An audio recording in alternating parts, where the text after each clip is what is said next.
Hello everyone, welcome back to our YouTube channel CCA academy. I hope आप सब बढ़िया होंगे। तो आज हम जिस टॉपिक पे बात करेंगे वो है डायमेंशन एनालिसिस। डायमेंशनल फॉर्मूले के ऊपर हम कुछ क्वेश्चन करेंगे। जो क्वेश्चन रहेंगे आपके वो आपके 3 क्वेश्चन मैं यहाँ पे आपको करवाऊंगा, जो आपके टीजीटी कमीशन के एग्जाम में या आपके नीट या जेईई के एग्जाम के लिए इंपॉर्टेंट है।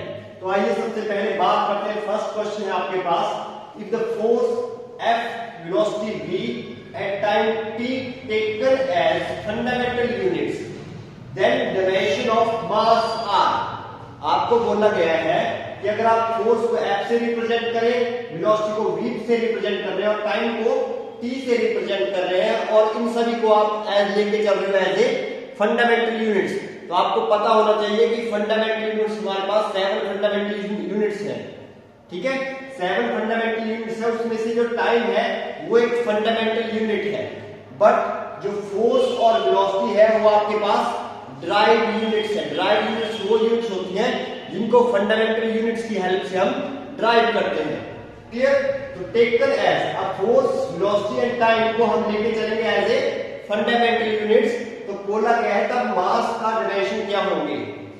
क्लियर है बात? तो आइए सबसे पहले अगर इस तरह से क्वेश्चन आपके पास आएगा तो आपने क्या करना है, फोर्स आपके पास दिया गया है तो सबसे पहले तो आप फोर्स के डायमेंशन लिख लीजिए।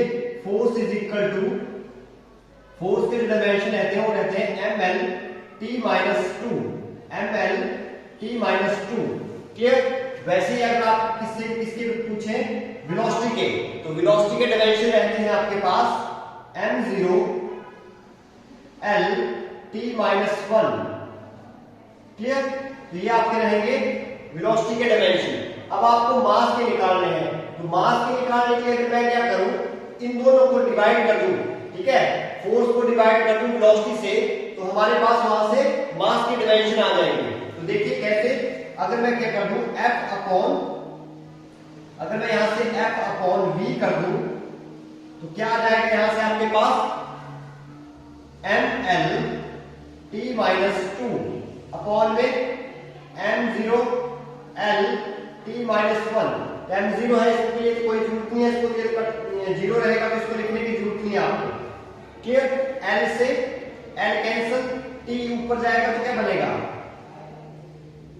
ml, l तो आपका कट गया तो t क्या बनेगा, ये ऊपर जाएगा तो प्लस का 1 हो जाएगा तो minus 1।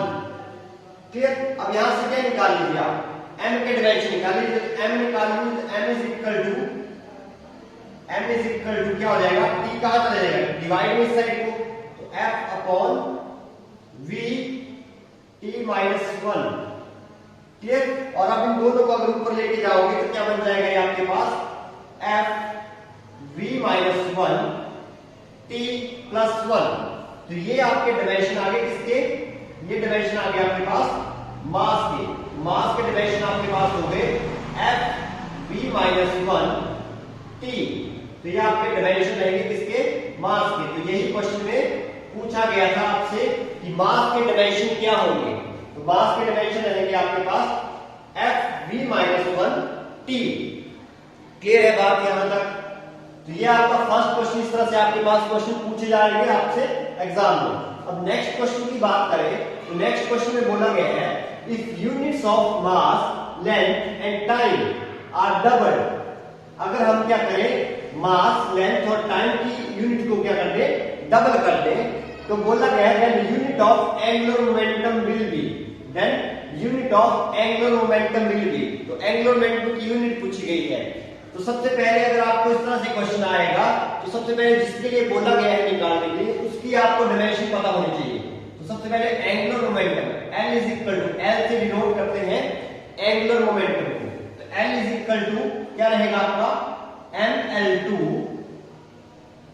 t minus 1, ml2 t minus 1 आपके डायमेंशन रहेंगे किसके, एंगुलर मोमेंटम के।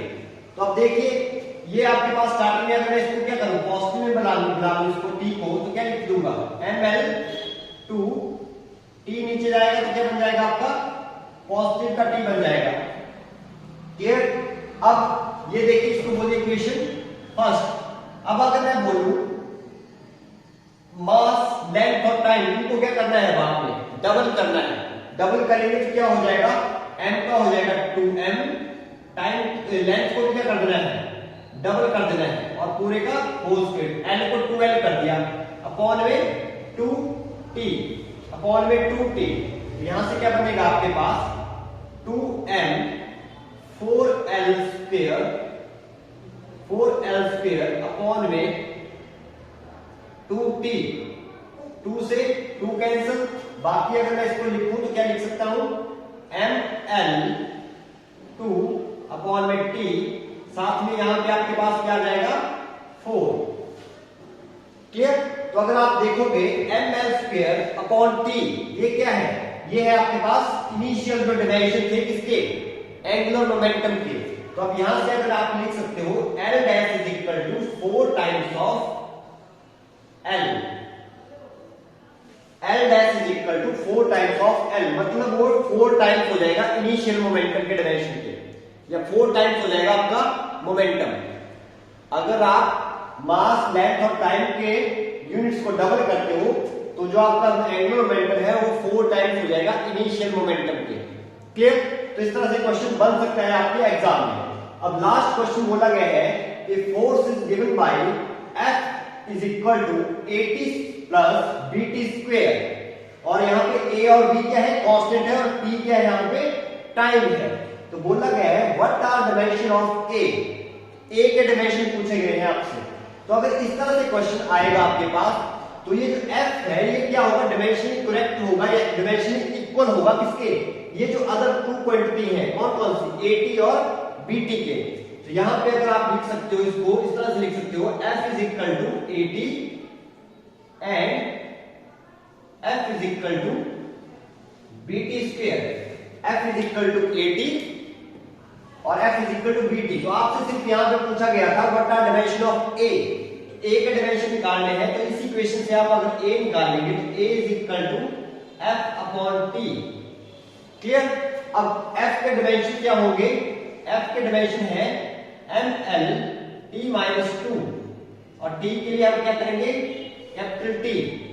तो अभी 2 t ऊपर जाएगा तो क्या बन जाएगा, A is equal to ml t minus 3। तो ये डायमेंशन आ जाएंगे इसके A के, जो आपसे क्वेश्चन में पूछा गया था। क्लियर? वैसे ही आप इसके B के भी निकाल सकते हो। B के अगर डायमेंशन निकालने होंगे यहां से तो क्या बनेंगे, तो B के निकालेंगे तो B इज इक्वल टू, यहां से इस वाली इक्वेशन से B is equal to F upon T square. तो यहां से आप लिख सकते हो F के dimension ml t minus 2 upon में T स्क्वायर। तो यहां से आपके पास डायमेंशन क्या बन जाएंगे, B के, B is equal to ml t, ये ऊपर लेके जाएंगे तो क्या माइनस 2, तो B के डायमेंशन आ गए आपके पास ml t माइनस 4। तो ये आपके पास डायमेंशन रहेंगे इसके B के। तो इस तरह से आपके पास क्वेश्चन जो है पूछे जा सकते हैं आपके एग्जाम में। आई होप आपको ये वीडियो अच्छी लगी। अगर ये वीडियो आपको थोड़ी भी इंफॉर्मेटिव लगी, प्लीज वीडियो को लाइक करें, शेयर करें और हमारे चैनल को सब्सक्राइब करें। Thank you.